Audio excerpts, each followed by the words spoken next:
السلام علیکم ورحمۃ اللہ وبرکاتہ۔ حضرات، علوم دینیہ حاصل کرنا ہر مسلمان مرد و عورت پہ فرض ہے۔ آقائے دو جہاں علیہ السلام فرماتے ہیں، طلب العلم فریضۃ علی کل مسلم و مسلمہ، یعنی علم دین حاصل کرنا ہر مسلمان مرد و عورت پہ فرض ہے۔ یہ حدیث پاک مسند امام اعظم میں مرقوم ہے۔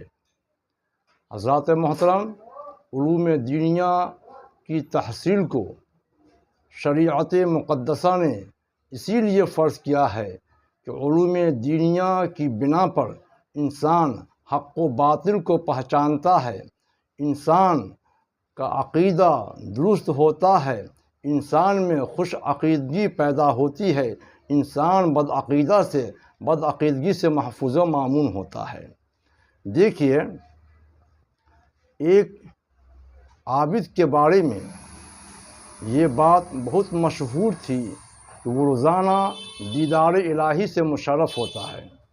اسی علاقہ میں ایک بزرگ رہا کرتے تھے، ایک اللہ کا ولی رہا کرتا تھا۔ جب ان تک یہ بات پہنچی تو انہوں نے ایک عالم دین کو اپنے ساتھ لیا اور صورت حال کی تحقیق کے لیے اس عابد کے پاس پہنچ گئے۔ پوچھا کہ عابد صاحب، آپ کے بارے میں یہ کیا سن رہا ہوں؟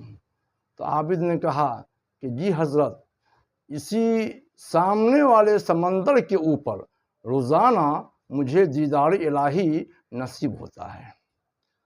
حضرات، ذرا غور کیجئے، اگر اس عابد کے پاس علم ہوتا تو وہ جان جاتا کہ دنیا سے اللہ پاک کا دیدار کرنا، دیدار الہی آقائے دو جہاں علیہ السلام کے علاوہ کسی کے لیے بھی محال ہے، اسے یہ بات معلوم ہو جاتی۔ علم نہیں تھا، اس لیے اس نے دیدار الہی سمجھ بیٹھا۔ اللہ کے ولی نے عالم دین سے پوچھا کہ جناب، ذرا آقائے دو جہاں علیہ السلام کی وہ حدیث پاک سنائیے جس میں کہا گیا ہے کہ شیطان اپنا تخت بچھاتا ہے۔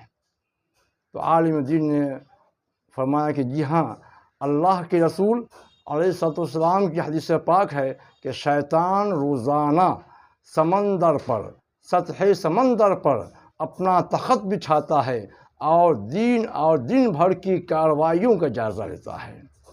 اتنا سننا تھا کہ وہ عابد بے چین و بے قرار ہو گیا، تڑپنے لگا کہ میں نے اپنی لاعلمی کی بنا پر اب تک شیطان کو خدا سمجھا، کپڑا پھاڑنے لگا اور بے چینی میں وہاں سے غائب ہوا، ایسا غائب ہوا کہ پھر کبھی وہ نظر ہی نہیں آیا۔